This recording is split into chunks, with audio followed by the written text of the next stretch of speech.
Just when you said team, I just remembered a mentor once shared with me a really good quote saying, if you don't have team, you don't have time.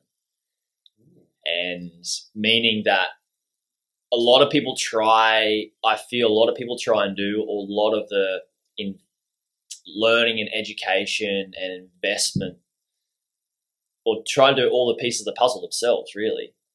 Yeah. And I was taught that, if you want to do it right, you need to do it yourself and stuff like that. But I'm total opposite now. What are your thoughts? And I think that's probably a good thing to touch on, like before we get into it, is like the mindset of like why use a professional versus trying to do it all yourself. What are your thoughts on that?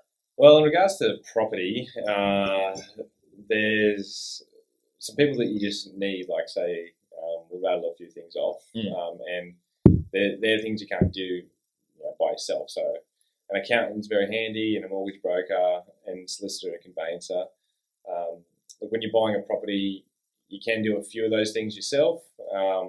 It's just fraught with danger, and experience does teach a lot, right? So you can go and learn this whole new skill set on top of what you do every day for work, and that takes time. And then a lot of time. If you're transacting on property, generally people in Australia transact once every 10 years. So you're learning multiple whole new skill sets for one transaction that you're not going to do for another couple of years, or 10 years on average, right?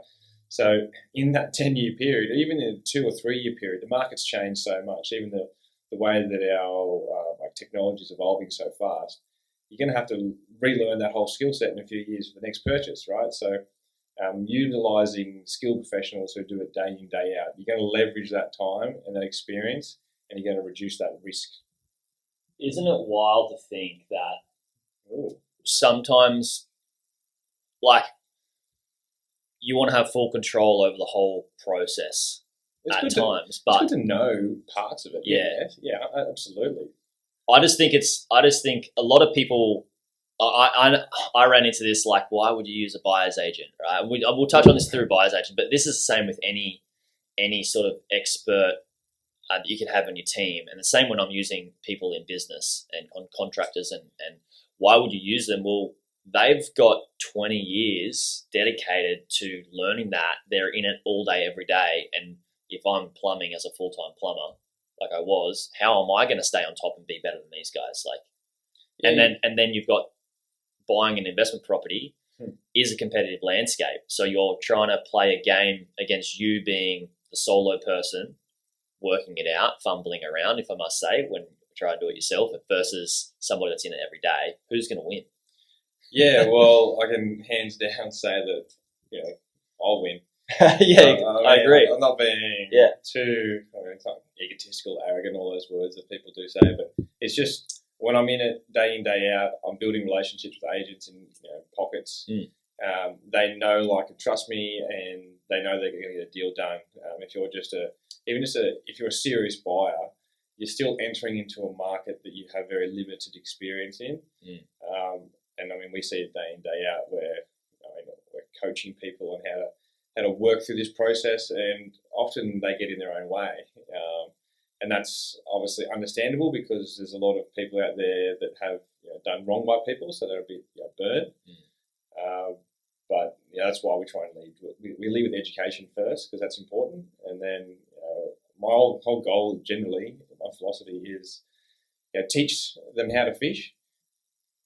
Yes, that's exactly how I started. And then it's for you to decide, hey, do I want to go fishing? And based on what I've learned, is this fee going to pay for itself, and more so if I go down this path? And also, what's your time worth? So in property, if we're in even a small growth period where it is rising, say 1% a month, that's still a strong property market. So that's growing 12% growth per year, right?